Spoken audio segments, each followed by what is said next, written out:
Halo guys, Hai, welcome back to Rumput. Room Podcast. Oke, kemarin kita udah bahas tentang kisah-kisah horor. Sekarang edisi tentang bahas kriminal. Kriminal. Hmm. Kriminalnya lebih ke arah mana nih, Bang? Kalau sekarang kita akan membahas tentang psikopat.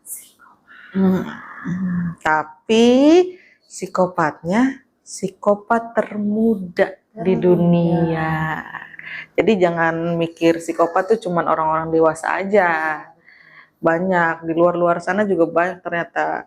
Kalau di Indonesia sih jarang ya ditemuin kasus psikopat. Iya, tapi pasti realitanya banyak sih. Banyak, cuman belum nggak jarang terungkap. Iya.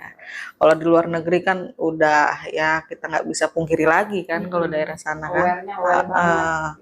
Nah, psikopat sendiri yang belum tahu itu merupakan gangguan kejiwaan yang bisa dialami oleh siapa aja. Bukan hanya orang dewasa aja nih, ternyata anak-anak juga bisa nih ngalamin gangguan psikopat itu. Kita sudah memilih 4 psikopat termuda dan terkejam di dunia. Wah, serem banget ya guys. Masih kecil udah punya bakat kebunuh. Itu biasanya aku pernah nonton cuplikannya di TikTok tuh, kenapa dia sampai akhirnya ngebunuh. Di luar negeri pun ada kayak sekitar usia 5 tahun ngebunuh adiknya tuh karena si orang tuanya nih suka kalau marah tuh suka pakai gunting tusuk-tusukin boneka anaknya. Iya.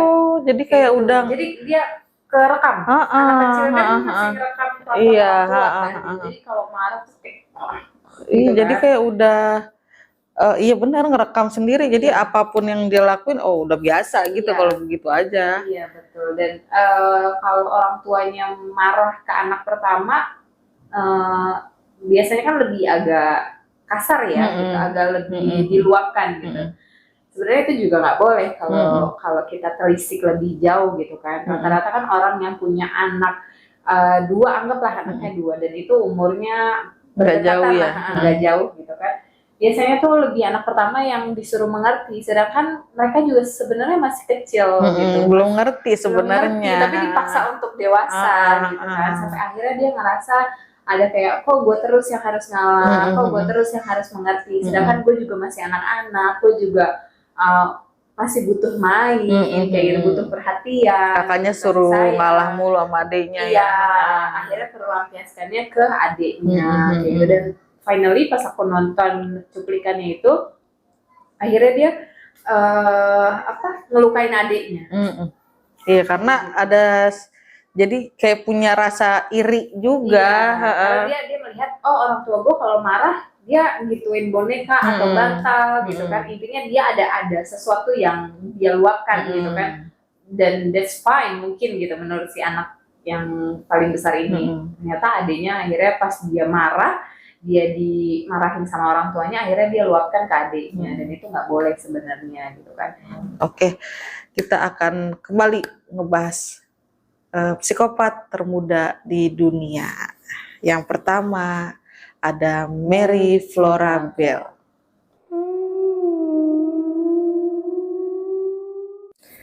Nah, jadi Mary Bell ini adalah anak-anak berusia 11 tahun asal Inggris yang sudah menjadi pembunuh berantai asal dan ia sudah tega menghabisi 2 nyawa anak laki-laki dengan cara yang luar biasa sadis.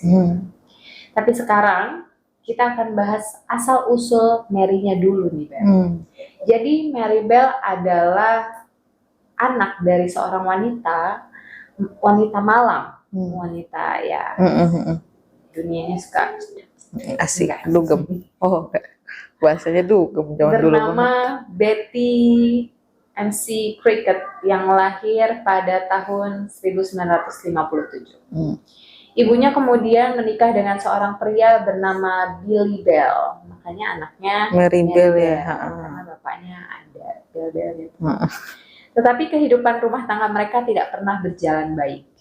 Mereka tinggal di Scotwood, daerah dengan tingkat kriminalitas tertinggi di Newcastle, Inggris. Mary mengaku bahwa ibunya sempat pernah mencoba untuk membunuhnya beberapa kali. Dan ia juga mengaku sempat mengalami beberapa kali pelecehan seksual. Hal ini yang membuatnya menjadi pembunuh berdarah ini. Nah, berarti emang udah ada masa lalunya dia yang bikin dia jadi. Nah, sekarang kita akan masuk di pembahasan bagaimana awal mula Mary melakukan pembunuhan. Pembunuhan yang pertama kali dilakukan Mary Bell terjadi pada 25 Mei 1968. Tepat sehari sebelum hari ulang tahunnya yang ke-11. Gila. Nightmare banget tuh. Iya. Korbannya adalah seorang anak laki-laki bernama Martin Brown. Ia membunuh anak itu dengan cara mencekiknya hingga tewas. Jasadnya, Martin kemudian ditemukan di sebuah rumah kosong keesokan harinya, Beb. Karena cekikannya yang kurang kuat, Mary tidak meninggalkan bekas apapun pada tubuh Martin. Kan masih anak-anak. iya. Ya, Karena kan kalau misalkan di otopsi kan emang harus ada cengkraman kuat baru kelihatan ya. Iya. Sehingga polisi kesulitan mencari tahu penyebab kematiannya. Lalu 2 hari kemudian, Mary dan seorang temannya bernama Norma. Itu kurma. Masih bisa-bisanya bercanda. Pikir kan. Citayam Fashion Week. Menerobos masuk ke sekolah dan melakukan perusakan kelas. 11 tahun. Udah kriminal banget ini. Setelah merusak, Mary dan Norma meninggalkan sebuah catatan bertuliskan bahwa mereka lah yang bertanggung jawab atas kematian Martin. Ngaku ya. Hebat ya. Orang bule jujur-jujur ya, tetap aja. Bertanggung jawab Anda ya, gitu ya. Kalau di sini enggak kabur. Tapi sayangnya, catatan itu malah dianggap sebagai lelucon oleh pihak kepolisian setempat. Belum puas dengan aksinya, Mary pun kembali melakukan pembunuhan pada seorang anak berusia 3 tahun bernama Brian Howe. Kali ini Mary tidak sendiri, ia juga dibantu oleh temannya yaitu Norma. Konco kental kayaknya. Udah bestie. Iya. Setelah mereka membunuhnya, mereka meninggalkan jasad Brian di sebuah tanah kosong di daerah Scotwood. Wow. Mary mengukir tanda M pada perut Brian dengan menggunakan gunting itu. Kan? Nandain tuh. Merry Christmas. Enggak salah. Tidak hanya sampai di situ, Mary lalu memotong sebagian rambut Brian, menyayat kakinya, dan yang lebih parahnya, ia memotong alat kelamin anak itu. Keren juga ya. Keren lagi ngilu. Anak 11 tahun, Beb. Ya iya sih. Kita di luar konteks bilang ngilu ya, tapi dia tuh kayak pembunuhan berencananya bener-bener udah di harus begini gitu ya. Sampai ada kepikiran nulis sama dia loh. Iya kan itu susah, Beb. Pakai gunting lagi. Pakai gunting. Nggak mau. Amazing banget udah. Gitu kan. Udah dendam. Tapi pelet. Udah tuh. Sekarang kita akan membahas bagaimana Mary dan Norma akhirnya tertangkap oleh pihak kepolisian. Pada bulan Desember 1968, Mary dan temannya Norma akhirnya berhasil diamankan oleh kepolisian. Dalam persidangan, Norma mengatakan bahwa dirinya sempat memohon agar Mary berhenti menyakiti Howe. Tetapi Mary tidak menghiraukannya. Namun Norma juga mengaku bahwa Mary meminta dirinya agar tidak membocorkan pembunuhan itu kepada siapapun atau Mary akan membunuh Norma. Karena jebakan Batman. Kan? Lagian sih lu ikut-ikutan. Bentar lagi lebay. Lagi lebay, nggak ada yang main. Norma pun akhirnya dibebaskan dari kasus tersebut. Sementara itu, Mary yang mengaku membunuh hanya untuk kesenangannya dijatuhi hukuman penjara selama 12 tahun. Ia dipenjara anak Red Bank Community Home. Jadi namanya anak-anak memang di Indonesia juga ada penjara khusus anak, pengadilan khusus anak. Tetap aja sih. Tapi kayaknya kalau 12 tahun kayak kurang ya. Itu hitungannya kan pembunuhan berencana. Seharusnya kan seumur hidup kalau kayak gitu. Kalau di sini ya. Mungkin Mary kayaknya yang kena lama nih. Karena kan dia ya gimana kena jebakan Batman tadi gitu. Yang awalnya pikir nggak seserem ini, nggak sefrontal ini. Ternyata kan tadi Norma sendiri bilang ya diancam kan sama Mary gitu. Ketika dibebaskan pada tahun 1980, Mary sudah berusia 23 tahun. Karena kasusnya termasuk dalam kategori kasus anak di bawah umur. Saat bebas dari penjara, ia diberikan nama dan identitas baru. Serem gak sih jadinya? Dia keluar udah gitu. Feel free. Tapi kayaknya aku rasa setelah kejadian ini pasti dia ada psikolognya sih. Dan tapi kan kalaupun emang terdeteksi lo kena psikis gitu kan, tapi nggak segampang itu kan kalau misalkan untuk nyembuhin penyakitnya dia itu. Iya, tapi dia nggak mungkin tinggal sama orang normal lain dulu gitu. Interaksinya nggak senormal. Dia sendiri dulu kali ya. Iya, dia kayak rehab dulu di tempat psikolognya. Tapi banyak juga yang udah keluar tapi dia malah masih aja begitu lagi. Iya ternyata sih, masih nggak ada support dari saudara-saudara. Oke. Yang kedua kita akan bahas tentang kasus Nevada Tan. Jadi di Jepang merupakan negara yang memiliki tingkat kejahatan terendah di dunia. Dianggap oleh banyak orang sebagai salah satu negara teraman yang ditinggali. Tapi bukan berarti kejahatan tidak pernah terjadi di negara ini nih. Di Jepang ternyata ada beberapa kejahatan yang mengejutkan penduduk Jepang dan dunia waktu itu. Yaitu tentang kasus Nevada Tan. Jadi Nevada Tan itu adalah nama yang biasa digunakan untuk menggambarkan seorang siswa Jepang berusia 11 tahun bernama Natsumi Suji yang telah tega menghabisi temannya sendiri. Nah, kita bahas sedikit tentang Natsumi nih. Natsumi itu lahir pada 21 November 1992 dan pada usia 11 tahun dia sudah ditampilkan di sekolah dasarnya di prefektur Nagasaki berkat nilai tinggi dan IQ-nya yang 140. Wow, ini anak jenius ya Beb ya. Nah, dulu ceritanya Natsumi memiliki seorang teman yang bernama Satomi Mitarai. Dia berusia 12 tahun, beda 1 tahun lah.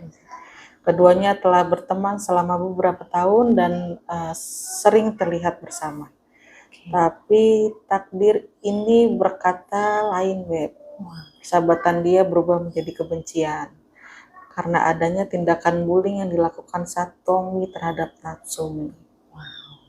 Nah, jadi pada saat persahabatan kedua gadis ini berakhir, Natsumi jadi suka nonton film-film horor, thriller gitu, pembunuhan kayak gitu-gitu. Dendam dia ya karena dibully ya. Ada juga novel favoritnya dia itu judulnya The Ring, Miss Call, dan yang paling dia sukai itu Battle Royale. Nah, sebuah film atau novel yang dianggap menceritakan situasi di mana murid-murid SMP diharuskan untuk bertarung. Jadi alur ceritanya ini panjang. Jadi pemerintahan Jepang itu terpaksa menjatuhkan sekelompok mahasiswa ke dalam suatu pulau dan pemuda itu harus saling membunuh. Wow. Sekarang kita akan membahas bagaimana kasus Nevada Tan ini bisa terjadi. Jadi pada tanggal 1 Juni 2004 di kota Sabo, Nagasaki, Jepang. Saat itu anak-anak sedang bersiap-siap untuk makan siang nih, Beb. Nah, ternyata seorang guru menyadari nih bahwa kok nggak ada ya dua orang anak ini nih untuk makan siang. Tapi guru itu mungkin berpikir oh dia lagi ke toilet kali ya gitu. Nah nggak lama ternyata datang nih salah satu anak itu, tapi dengan keadaan bajunya penuh darah. Ya Allah, kenapa tuh Beb? Nah dia ngebawa cutter nih. Oh dia bawa cutter, bukan gunting ya? Bukan. Nah langsung deh tuh anak itu ditanya deh tuh sama gurunya, panik dong gurunya, kenapa kok bisa ada darah-darah di badannya dia gitu. Nah setelah guru itu menanyakan kenapa darah itu ada di bajunya dia, terus dia menjawab ternyata itu bukan darahnya dia. Wow. Lalu anak tersebut mengajak guru itu ke sebuah kelas yang kosong. Oh jadi dia nggak cerita ya, Enggak. dia nunjukin aja ya. Dan ternyata di sana sudah ada tubuh seorang murid yang berusia 12 tahun yang tubuhnya sudah dipenuhi darah. Dan ternyata gadis itu temannya sendiri si Satomi itu. Nah ternyata Sumi waktu itu mengajak temannya untuk ke salah satu ruang kosong, kelas kosong. Oh, pas ya timingnya pas lagi makan siang ya. Dia seakan-akan kayak ngajakin main games gitu. Oh main game. Main games. Nah dengan cara si Natsumi nyuruh Satomi untuk nutup matanya dia. Oh, gokil sih. Iya kan? Jenius banget sih dia Terus kayak nggak gitu. lama si Natsumi nyuruh Satomi untuk duduk, udah dia ngelakuin hal tadi itu dengan cara dia memotong lehernya si Satomi. Wow, Gila. keren sih. Nah tapi dia nggak puas tuh dengan melakukan nyet ini Kurang. dia Terus ngapain lagi? ngelakuin ngelukain tangannya si Satomi di sayat-sayat. Setelah guru tersebut panik karena melihat Satomi sudah penuh darah, langsung mereka menghubungi pihak ambulan. Nggak lama para medis datang, tetapi naasnya Satomi sudah tidak bisa diselamatkan. Sementara itu polisi sudah menahan si pembunuh muda ini dan berkata, si Natsumi berkata ke polisinya, saya melakukan sesuatu yang salah. Maafkan saya.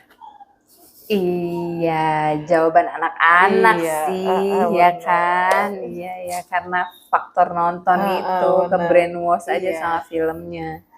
Oke, lalu Natsumi akhirnya langsung nih dibawa ke kantor polisi dan pertamanya dia nggak mau nyebutin kenapa alasannya dia ngebunuh itu si temannya itu. Tapi setelah beberapa jam diinterogasi ternyata penyebabnya adalah karena Satomi telah melakukan bullying, body shaming. Dia bilang katanya berat badannya si Natsumi itu kok gendutan gitu. Iya sih, benar sih. Jadi kayak ya merasa sakit hati mungkin. Iya sih, kita juga kalau pas lagi lebaran gitu ya, biasanya orang Indonesia gitu kan. Makan rendang kebanyakan. Iya, ih gendut banget, ih kok jerawatan, ih kok kurus, ih kapan kawin, ih kapan hamil, ih kapan nambah anak, gitu ya, kapan lo mati gitu. Gue tanya balik kapan lo mati. Lanjut, peristiwa ini sempat menjadi sorotan di dunia pada masa itu, malahan sampai dibuatin memenya sama cosplaynya. Saking gokilnya ya. Nah, penggunaan Nevadatan itu bukan semata-mata karena Natsumi memiliki margetan. Jadi di mana Natsumi terlihat menggunakan kaos hoodie berlengan panjang dengan tulisan Nevada University. Nah, sedangkan kata tan sendiri itu hanya sebuah hiasan lah yang diinterpretasikan dengan kata anak kecil atau gadis remaja. Nah, pada tahun 2008 Natsumi yang disebut ini menjadi trending. Sebutannya jadi The Kids Killer. The Kids Killer. Setelah itu ia dibebaskan dan menggunakan nama baru setelah keluar dari penjara tersebut. Prepare banget ya orang luar negeri ya.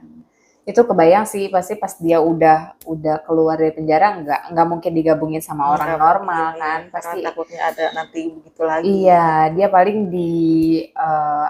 ditanganin sama psikolog sana sampai benar-benar looks like normal gitu kan, baru lo hidup baru gitu kan. Gokil sih. Oke, Kita akan membahas yang ketiga. yang ketiga ada pembunuhan Pembunuh anonim Bekasi. Bekasi.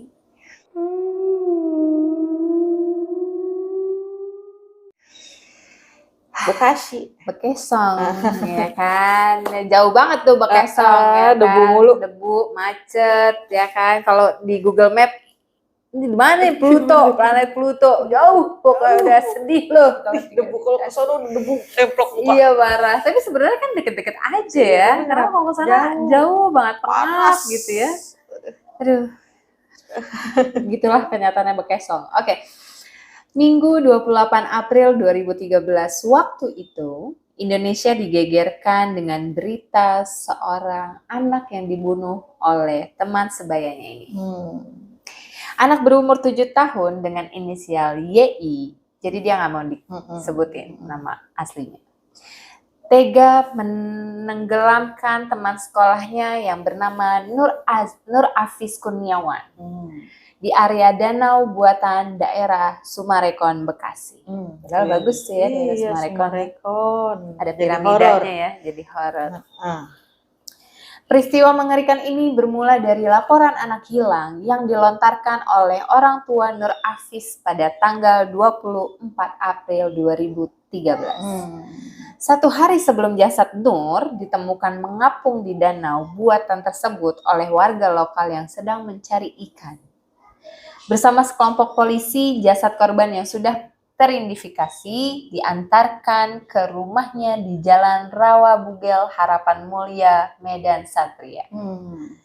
Awalnya, masyarakat tidak dicurigai dengan adanya tindakan pembunuhan di balik meninggalnya Nur Afis Kurniawan ini. Namun, setelah adanya hasil visum, ternyata sebelum tenggelam, Nur Afis mengalami kekerasan terlebih dahulu. Jadi disiksa dulu. Baru lo dibuang, ya kan? Terbukti nih Beb, dengan luka memar dalam pada mulut dan lehernya. Kasihan ya. Mulutnya. Mana tuh? Setelah diselidiki, polisi berhasil membuktikan ternyata teman sebaya Nur berinisial YI lah yang telah membunuh temannya dengan keji.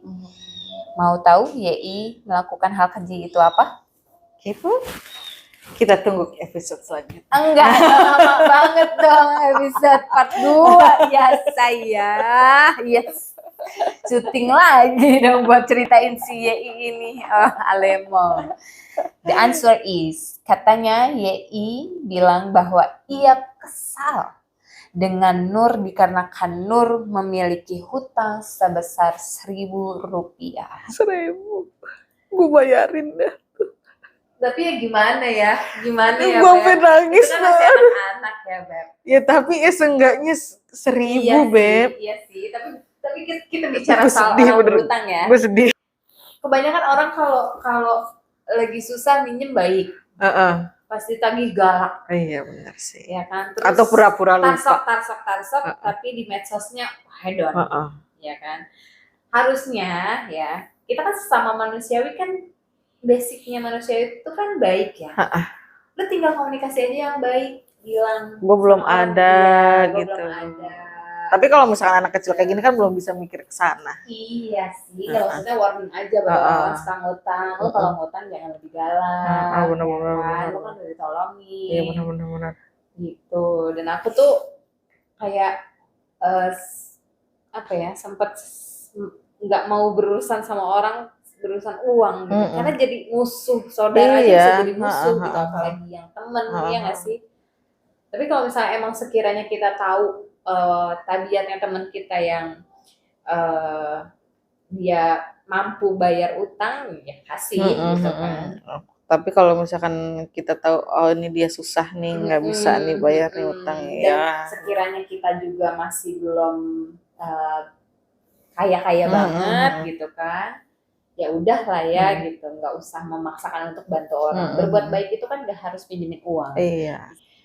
Jadi Beb, ya kalau misalnya emang teman kita ngutangnya cuma 200.000 udahlah ikhlasin aja lah gitu ya, daripada kita berantem. Cuma yang diikhlasin tahu diri, Iya. jangan enakan. Alemong Alemong udah pinjamin 200.000, besok minjem lagi dong. Iya, mentang-mentang kita Besok minjem lagi, baik, iya, dikasih. mentang-mentang kita nggak ngebahas gitu kan. Ya kayak gitu guys, kasihan juga. Ntar lu pas meninggoy ditanya, lo di atas lu punya utang segitu doang, lu kagak bisa masuk surga, lu tau gak? Bener Mama Dede. 1.000 aja tuh bisa jadi utang. Jadi jangan main-main sama utang walaupun 500 perak. Main sama orang, Iya. emosinya orang kita nggak tahu. Benar. Gara-gara terjadi pembunuhan, gara-gara uang doang bisa berantakan. Yang keempat ada David Brown.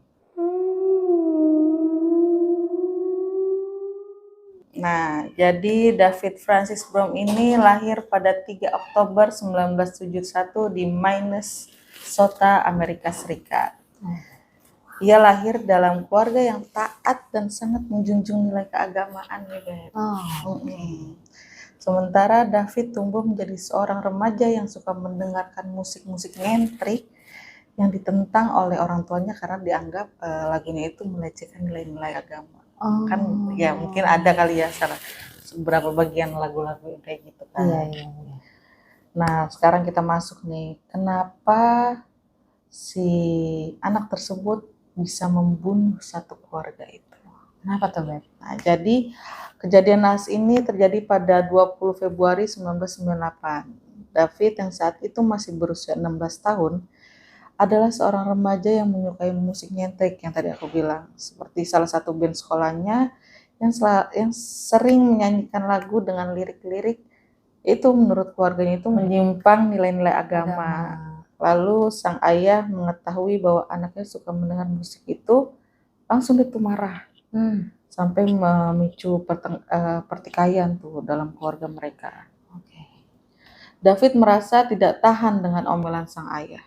Akhirnya mengambil sebuah kapak. Lalu gila, 16 tahun ngambil kapak, yang tadi cutter, gunting, ini kapak. Langsung mengarahkan kapak tersebut ke punggung ayahnya. Ya Allah. Dan di situ ibu David yang juga ikut terlibat dalam pertengkaran ini ikut juga menjadi korban. Dan entah apa yang merasuki pikiran remaja itu sehingga dia tega, nggak tega bacanya, membelah kelapa ibunya. Allahu Akbar. Dengan kapak yang sebelumnya ia juga gunakan untuk menikam ayahnya. Wow.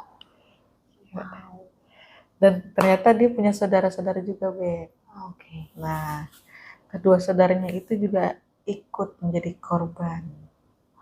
Dan si anak ini mencoba membunuh saudaranya itu menggunakan pipa besi.